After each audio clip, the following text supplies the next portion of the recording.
Hello, how are you? I hope you are very well. My name is Rachel Kimani and welcome to Surrendered. If you are looking at me, if you're watching me for your very first time, and it's not a coincidence, I welcome you to journey with me. We talk about our lives in a surrendered way to the Lord, whichever things that you're doing, if you're at home, if you're at work, if you're parenting, whatever you're doing. If you don't learn the life of surrender, it becomes harder. But when you learn that, when you surrender to the Lord, the things that perhaps you have been trying to put in control, to put together, and they have not been working, life is easier because God is in charge and is in control. If you are overwhelmed, if you are feeling like tired, if you're feeling confused, if you're feeling in a dilemma, if you're feeling you really cannot understand when you're at, you're here and this is your video. I wanted to talk to someone who is feeling, what have I invested in? What has been happening in my life lately? It is work, it's not paying off. It's a relationship, it's not paying back. It's your own life whereby as an individual, your personal goals, they feel like they're in shambles. You're just tired. I think you understand me. You're overwhelmed. You try to be there for people. You are not available. And you feel so frustrated. You try even to be there for yourself. And you're even unavailable for yourself. And I just want to tell you, I feel you. And this is why you need to watch this video.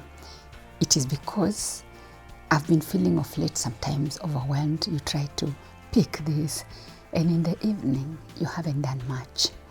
Maybe it's your job, it's your business, and you have done everything you know how, and you don't have money. The sales are very low, and you are afraid. You don't know how tomorrow will be. Maybe you are this single person. You have invested all your hopes in that relationship. Maybe you have introduced this person to your important people, and somewhere, somehow, things have not worked. I'm talking to you. Maybe you are this person who is married and all your life you have invested your energy, your years, your prayers. Every single day you live for your family, for God, for your children. And right now, as you look at me, things are not working out. I'm talking to you. You're not alone. From time immemorial, life has been like that. So this week I was remembering a Bible verse from the book of Isaiah. Isaiah 46 and verse 9 has been speaking to me. And when I was reading it, it stood out completely for me. I've read it before. I keep reading many Bible verses, but for this particular week, when I read Isaiah 46 and verse 9, it illuminated a new thought, a new thinking, and I looked back, and this is what it says. Remember very carefully the former things I did for you. I am God, and there is no one else. I am God, and there will never be anyone else like me. And I thought, wow,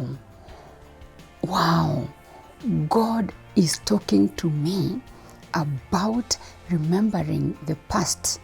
There are so many incidences where he has told you, do not remember the former things, but look ahead to what I'm about to do. But this time he says, think, remember, consider carefully the former things I've done for you. And I remembered he was talking to the children of Israel, because just like them, just like us, just like you, there is a season, there is always that moment when you are in a quagmire and you're thinking, what has God done for me? What has he ever done for me? And you are there thinking, I've invested my life, my youthfulness in this God, and nothing has worked out for me. And you are working so hard day in, day out, where you are right now, and you feel unappreciated. You feel undervalued. You feel underqualified. Nobody talks about what you do day in, day night.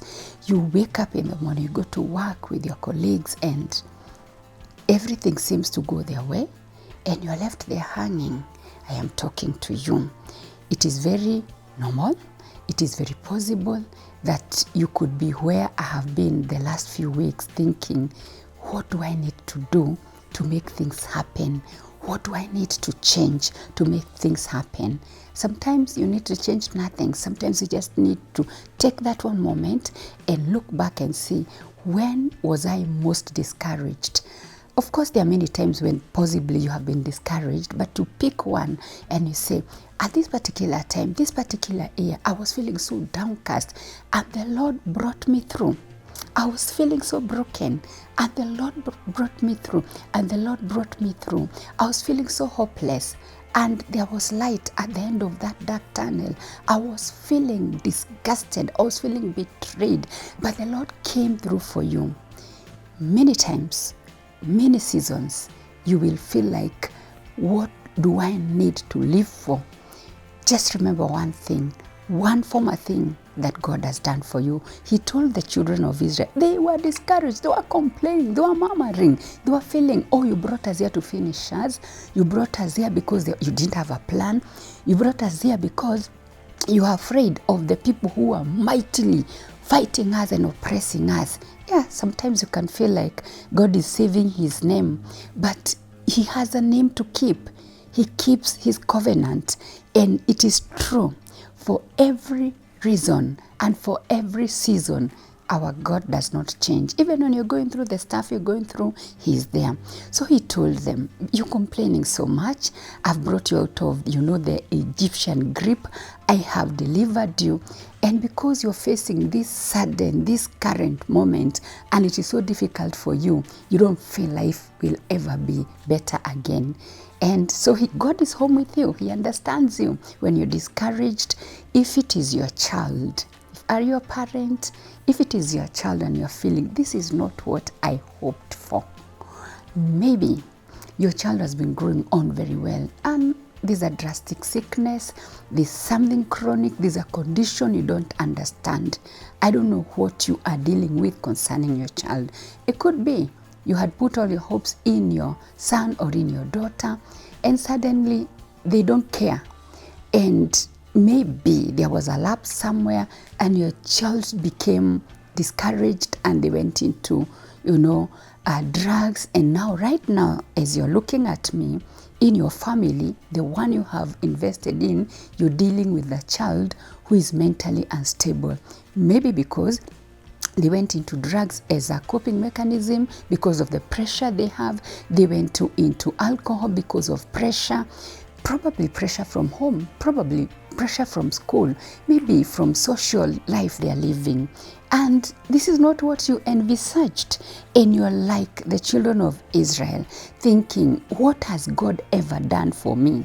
For all the faithful life I have lived for me. I mean, don't you feel sometimes like you have been more faithful than God? Like you have woken up in the morning, maybe you do your prayers, maybe you go to church, you teach your children. I don't know, maybe wherever you are, this deception, sometimes you can feel like you have done better than God has done his part. I am talking to you. It could be, maybe as you're aging, you developed a chronic, condition. You went to see a doctor, and there was a medical complication. The doctor told you all those things they tell us, when we go before them and we are so okay, then they tell you, oh, I'm putting you on this medication, your life will never be the same. Maybe you are looking at me and you just received a medical report that will change the trajectory of your life, and you're hopeless. God is talking to you. God is telling you through me, do not forget the things that God has done for you in the past. Do not forget. He's not like you. He's not like me. He is God. Imagine if you think about that friend that I am married.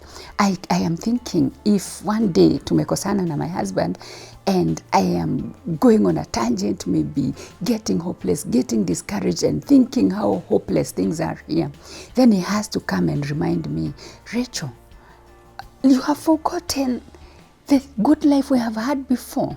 Have you forgotten that God has been good to us? When God starts reminding me that I ought not to forget who he is to me, it is because he knows I am down. It is because he knows the way I'm going, the way I'm behaving, I'm about to leave him. Then he tells me, don't forget me. Don't forget I've been with you through thick and thin. Don't forget that I have carried you through worse situations. I just want to talk to you. If you're facing a situation that is so bad, maybe you went to your office this morning and your boss told you, I don't need you anymore. You're thinking, where do I go?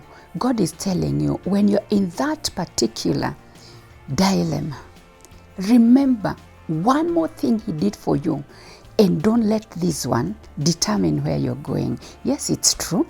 You don't know what you will do, but he's telling you because he knows you want to think about, suicide, or bad friendships, or how unimportant you are. Is telling you, just remember one thing that I did for you carefully.